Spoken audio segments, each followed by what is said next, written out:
أعوذ بالله من الشيطان الرجيم. بسم الله الرحمن الرحيم.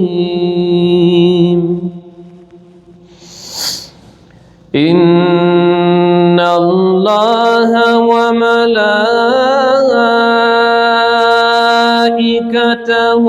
يصلون على النبي يا أيها الذين آمنوا صلوا عليه وسلموا تسليما.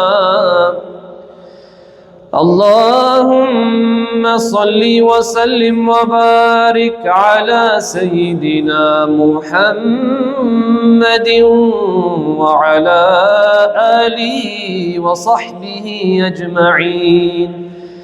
اللهم صل وسلم وبارك على سيدنا محمد كلما ذكرك الذاكرون وغفل عن ذكرك الغافلون. صلاة وسلاما عليك يا سيدي يا رسول الله وعلى آلك وأصحابك يا سيدي يا حبيب الله.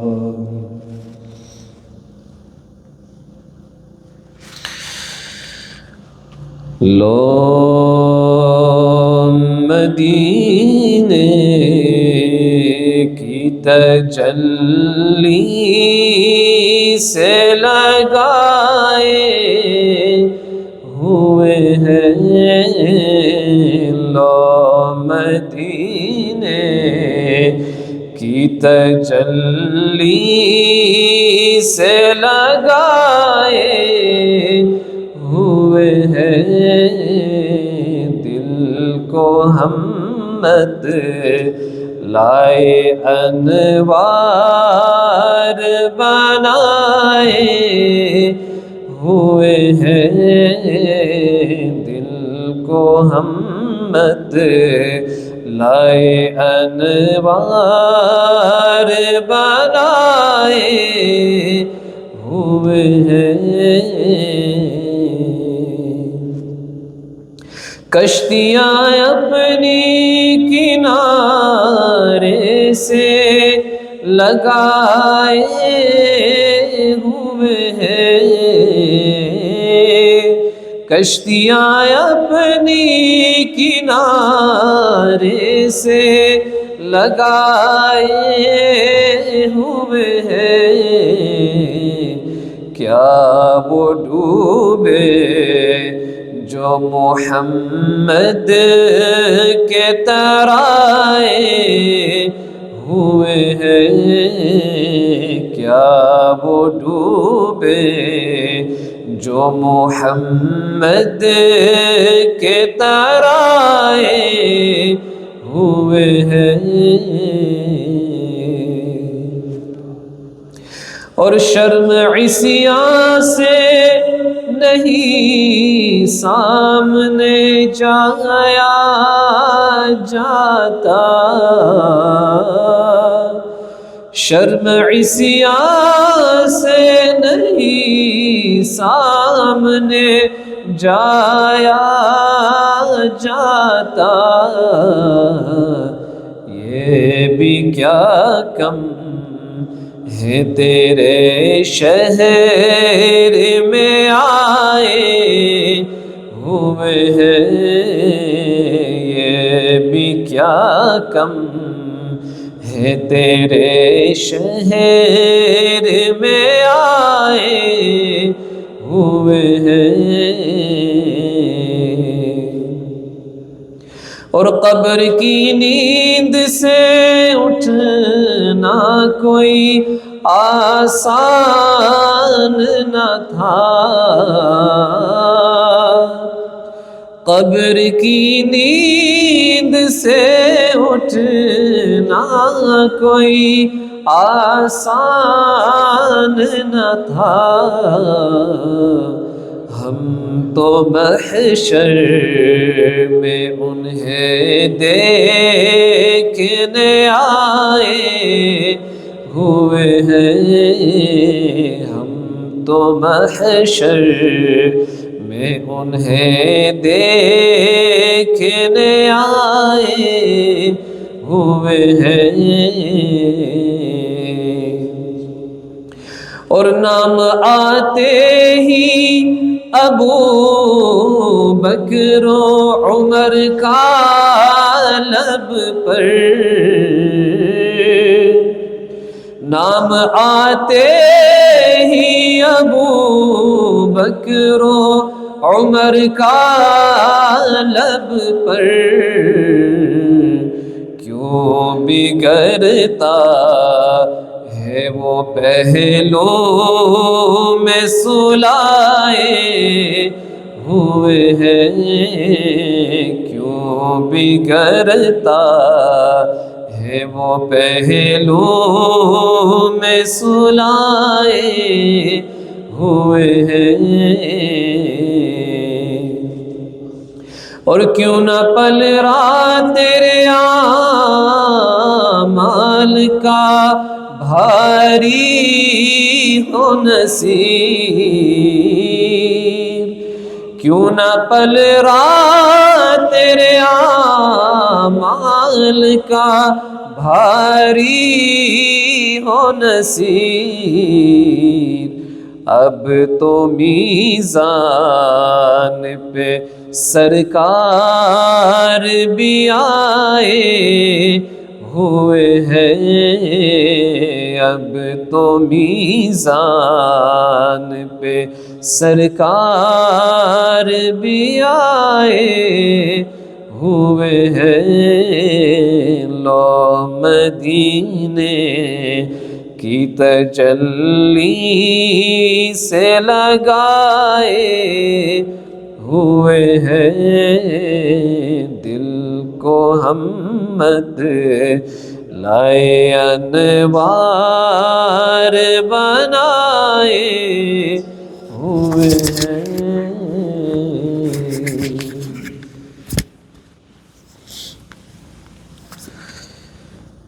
الحمد للہ رب العالمین، وصلی اللہ تعالی علی سیدنا محمد وعلى آلہ وصحبہ اجمعین ومن تبعهم بإحسان إلى يوم الدين، أما بعد فأعوذ بالله من الشيطان الرجيم، بسم الله الرحمن الرحيم، قال الله سبحانه وتعالى في القرآن الحكيم، يا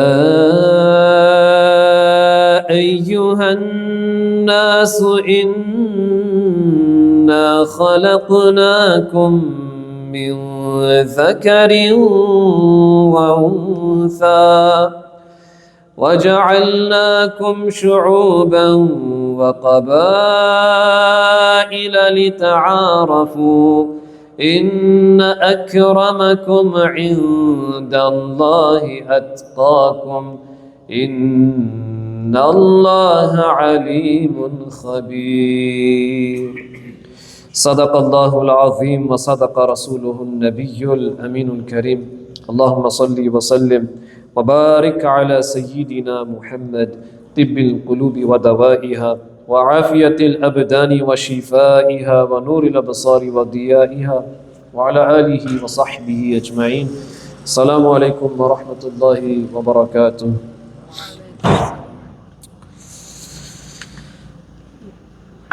This week marked 77 years since the formation of the new state of Pakistan, and also the new state of India as we know it today.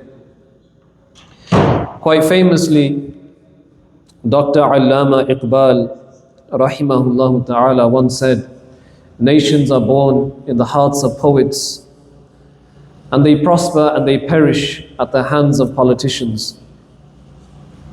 And this is not only true for countries like Pakistan, it's true for many other countries.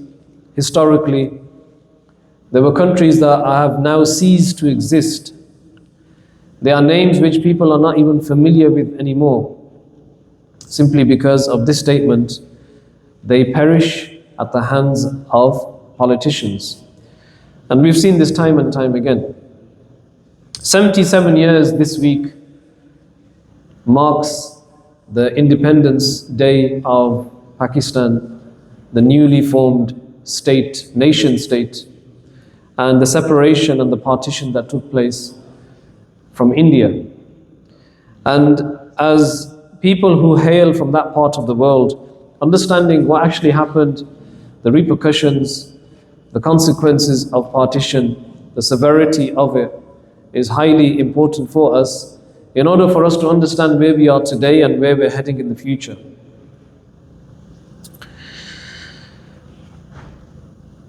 India at the time, of course, comprised of Pakistan. Today, it comprised of Bangladesh. Today, Bangladesh received its independence from Pakistan in 1971, and Pakistan received independence in 1947.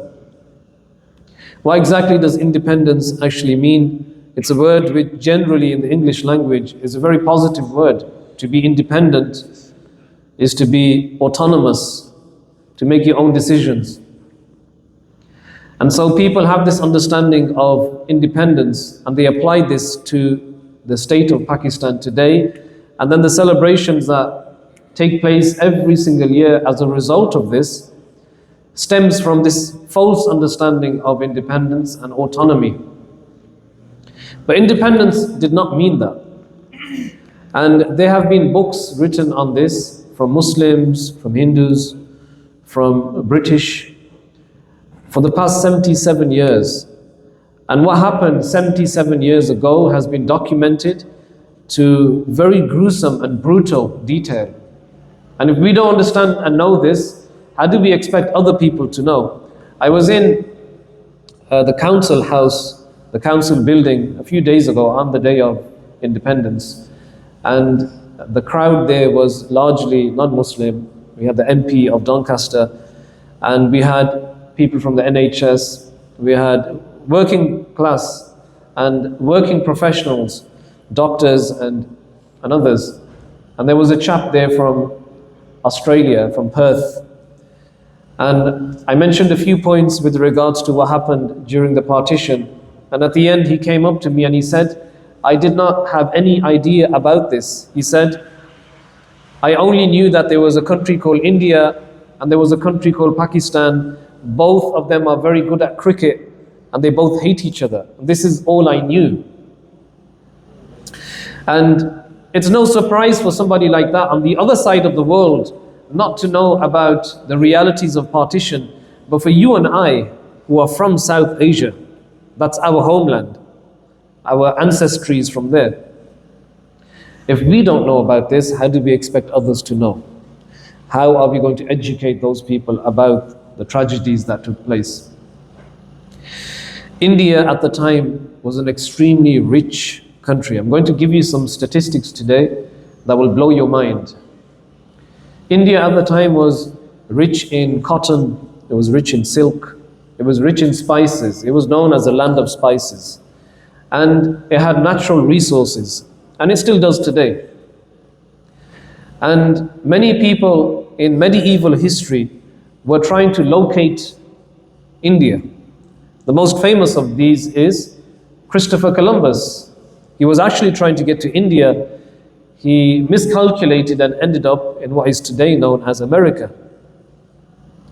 But he wasn't the only one. Merchants in particular who wanted to profit and make a substantial amount of profit, they wanted to locate India.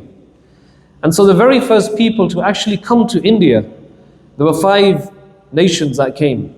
You had the British, you had the Dutch, you had the French, the Spanish and the Portuguese. All of them wanted a slice of India. They wanted a portion of it. And when they all came to India, they all set up big factories and they started to trade. Now, in the 1600s, the Mughal Empire was still in existence. In fact, not only in existence, it was absolutely flourishing. To tell you exactly how much it was flourishing, understand this. If you understand economics, the Mughal Empire in the year 1700, under the rule of Aurangzeb, India accounted for 27% of the entire world economy. That's how much it dominated, that's how rich it was. 27% of the world economy was from India. This is their contribution.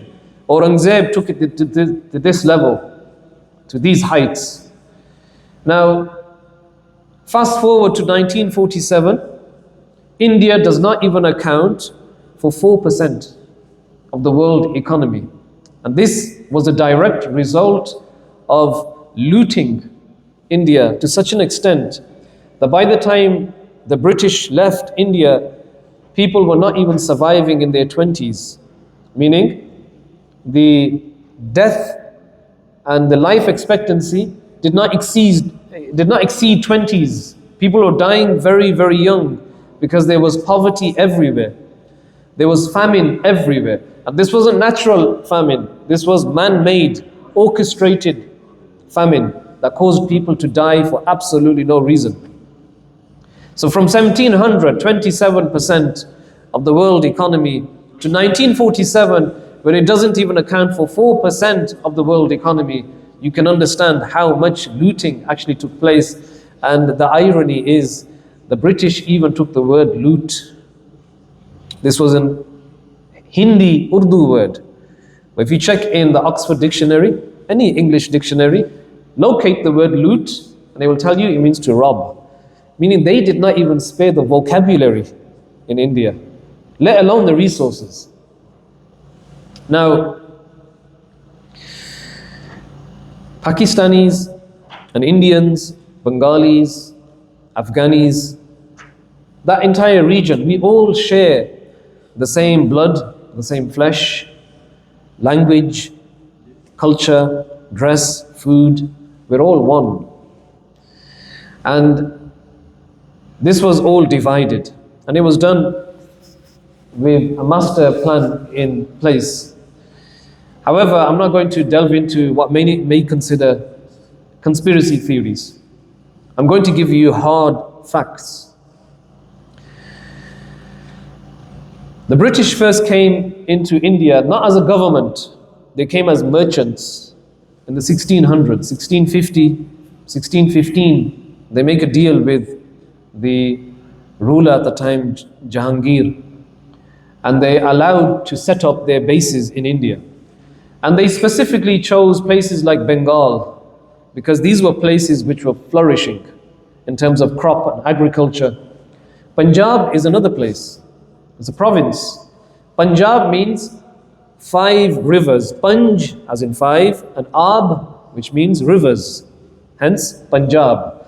Meaning there's so much water and agriculture, and it's so fertile, the land. Everybody's fighting over it. Even today, the Sikh community want Punjab as their own country, and they want to name it Khalistan. And they've been fighting for this for quite some years. The reason why is because today there's a lot of Sikhs within that region, and it's a very fertile land. And so there's a lot of back and forth in this region. But the other place which is often overlooked is Bengal, which is today, modern day, Bangladesh. A lot of the rice which comes onto your plate comes from Bangladesh because the agriculture, the land is extremely fertile. Nonetheless, when they came in 1615 and they were competing against one another, the Dutch East India Company, the Portuguese East India Company, the French, the Spanish, but the most famous of them all is the British East India Company. Because before the government came into India, it was the British East India Company. But what they did was, they became so big, exporting spices, cotton, labor, everything, that they became so big that eventually they had their own army. Even though they were merchants, they had an army which comprised of 260,000 people. Now, there's a lot of history to unpack, which I can't do here. But when they eventually lost control, because in 1857 the famous Indian Revolution takes place, the Sepoy Mutiny takes place, largely Muslims who fight against the British East India Company. Many of the ulama were fired, they were strapped to cannons and they were blown to pieces. Many of them were taken onto the Andaman Islands and executed, like Fadlul Haq al-Khairabadi, Moulana Kifayat Ali Kafi, rahimahullah ta'ala. He's not, you listen to all the time, but he was the one who fought against the British, because one of the ploys of the British was, they knew pork is haram for Muslims. So when they issued them with rifles, in order to be able to access the rifle, to place the cartridges in, you had to put your mouth to the rubber. So they deliberately made the rubber from pork, from pig. So when the Muslims realized this, and this is where the fatwa came from, that anybody who even says pig, his mouth becomes impure for 40 days. The ulama were extremely clever, and extremely intelligent. So let alone putting your mouth to the rifle, for you to even say pig. It's not haram to say this, by the way. There's a time and context to this as to why it was said. However, when they realized that this is what the British have done, there was a mutiny. There were other factors involved as well. One of them was the British were not paying them their wages. So the Sepoy Mutiny takes place in 1857. Many ulama are captured, executed. Moulana Kifayat Ali Kafi is the most famous example. He's the one who wrote the naat. Koi gul baqi rahega, na chaman reh jayega, bas Rasulullah ka Deen Hasan reh jayega. He wrote this when in captivity. They had locked him up and he was behind bars and he was reading this. He had wrote it.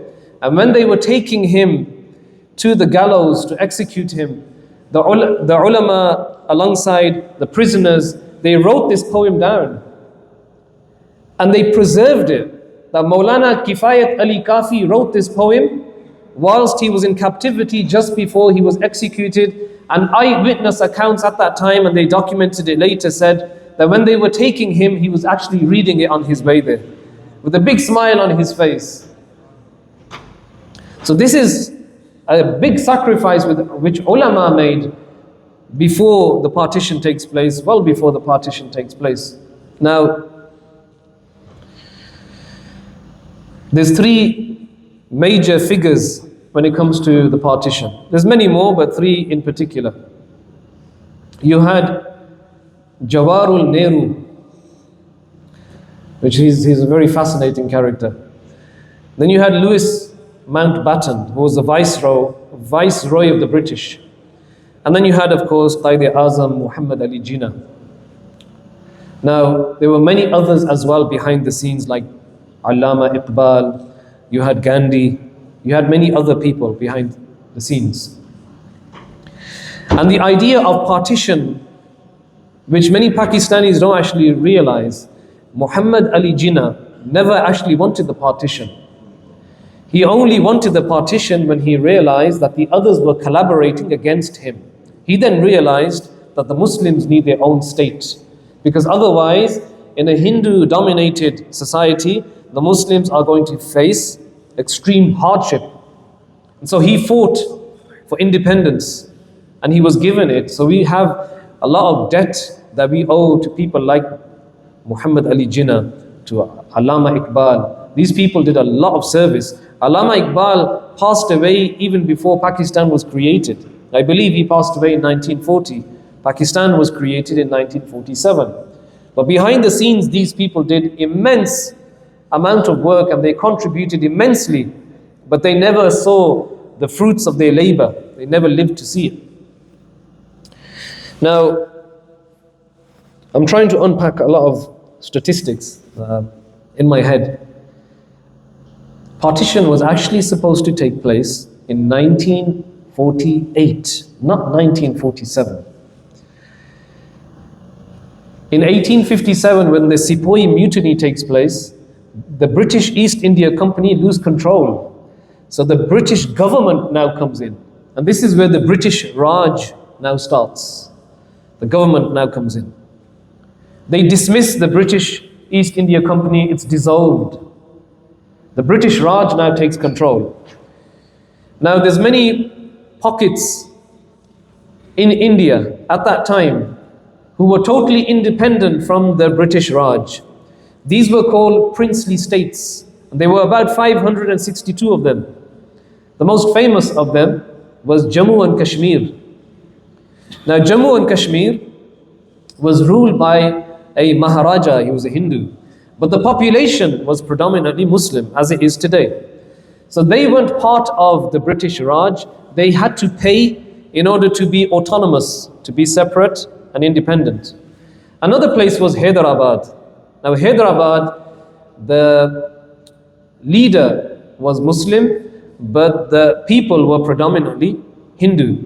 And another famous one is Mysore. Who was the ruler of Mysore? Tipu Sultan. And before him, his father, Hyder Ali. Both of them Sadat, they were Sayyid. Hyder Ali, rahimahullah, fought against the French, defeated them. Tipu Sultan fought against the French and the British defeated them. Eventually, they caught up to him and he died fighting against them. But these were warriors. Mysore was also a princely state, independent. And there were 562 of these. And this is very controversial because some believe that because they were independent, they ignored the state of the rest of the people of India, and that has some legs to stand on. Anyway, 1943, one of the biggest calamities took place in the 20th century. And this is not acknowledged enough. And this is the point I made at the beginning. If you don't know about it, they will ignore it. 1943, 3 million people were starved to death in a famine which was not natural. It was orchestrated by the British, Winston Churchill. And this incident in history is known as the famine of Bengal. Because during World War at the time, as I mentioned to you before, Bengal had so much crop, it was so fertile. There was no reason for them to starve. But what he had done was, he diverted the crop towards his soldiers. And as a result, the inhabitants of Bengal starved to death. Even today, if you go onto Google and you type in Bengal famine 1943, you will see the most horrific pictures. Pictures you've never seen before, where people are literally skeletons standing on sticks, have no energy. Men, women, children. 3 million wiped off the face of the earth, deliberately orchestrated. And when one of the British commanders said to Winston Churchill, you need to stop this, he said, they breed like rabbits anyway. He didn't care about them.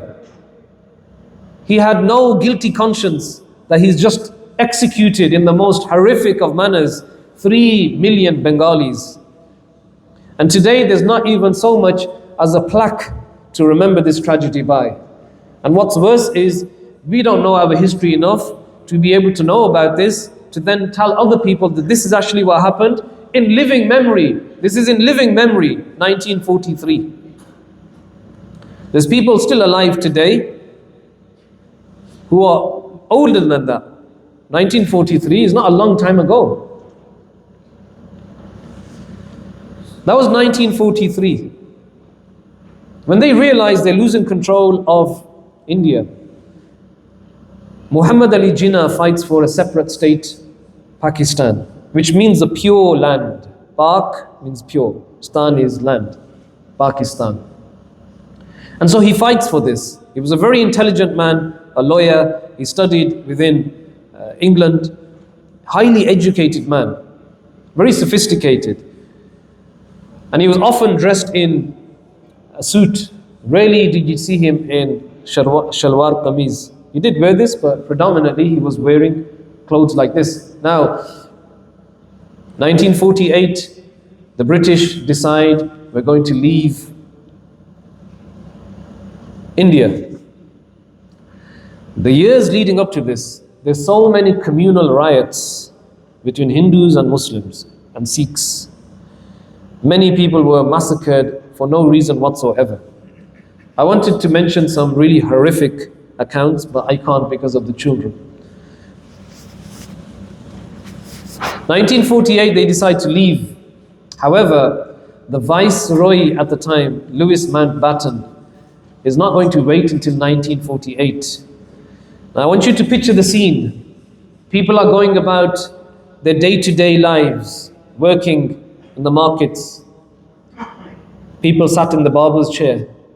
And all of a sudden, 1947, 1 year before, everyone hears on the radio, out of all places on the radio, that the lines have been drawn. This is Pakistan, this is India. So can you imagine, you're going about your day-to-day lives as normal. You suddenly hear on the radio that you are not in the country that you're supposed to be in. So what happens as a result? The biggest, largest mass migration in all of human history takes place in 1947. 10 million people simultaneously are trying to cross the borders. Now with 10 million people trying to cross the borders, there's going to be severe casualties. Add into the mix mobs, Hindu mobs, Sikh mobs, and there were also Muslim mobs. But the brunt of this, the casualties were Muslims. 1 million people lost their lives trying to cross the borders. 1 million people, bodies were scattered everywhere. Again, I wouldn't encourage you to do this, but if you go onto Google and you type these images in, you will see it. You will see horrific images. Bodies scattered everywhere. Children ripped from the womb of the mother. And this is how Pakistan came into existence. Now contrast this tragedy that took place 77 years ago, contrast to the way people celebrate Independence Day today. Dancing in Manchester. Up and down busy roads in Birmingham and Bradford. And you know, if it wasn't so serious, it would be funny. But it's not. It's very serious. These are your ancestors that were butchered mercilessly. And today, we don't have much sense of history. We don't try to understand where we actually came from. A lot of the elders that you see here today, if it wasn't for them, trust me, you would not be sitting here. Ask their accounts when they came to this country and how much abuse they received.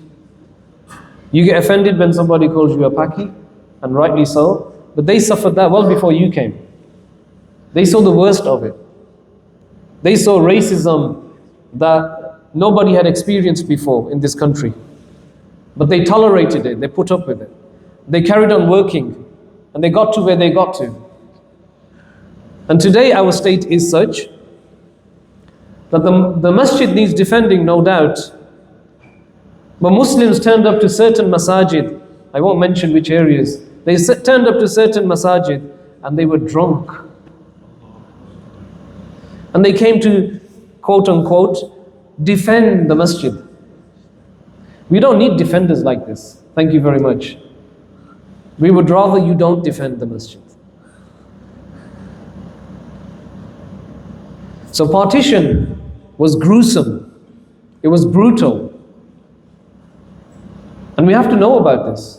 We really have to know about this. Allah subhanahu wa ta'ala give us tawfiq. There's a lot to say on this topic. As I said, this literature is not limited to Muslims.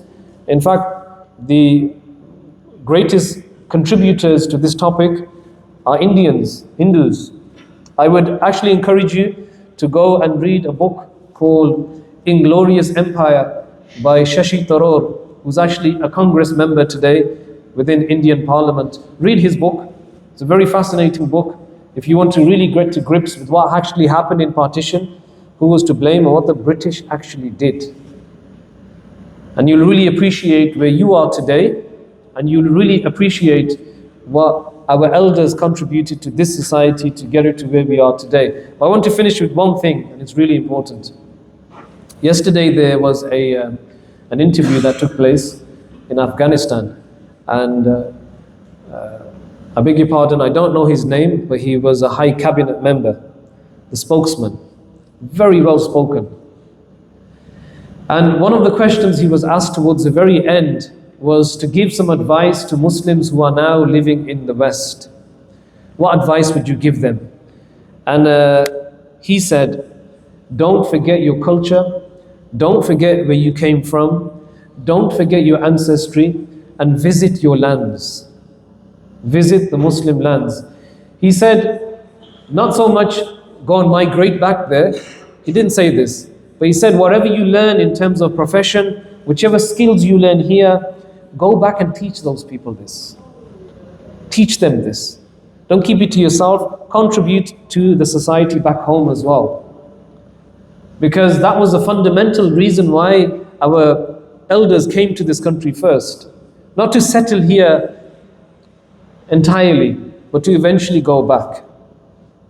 However, many decided to stay, but that doesn't reduce the obligation that we have, that we do have people back home who need to know skills, life skills, and since we know them, we should go back now and again at least to contribute back to that society as well. May Allah subhanahu wa ta'ala give us all tawfiq. Ameen bi jahi Nabiyil Kareem sallallahu alayhi wa sallam.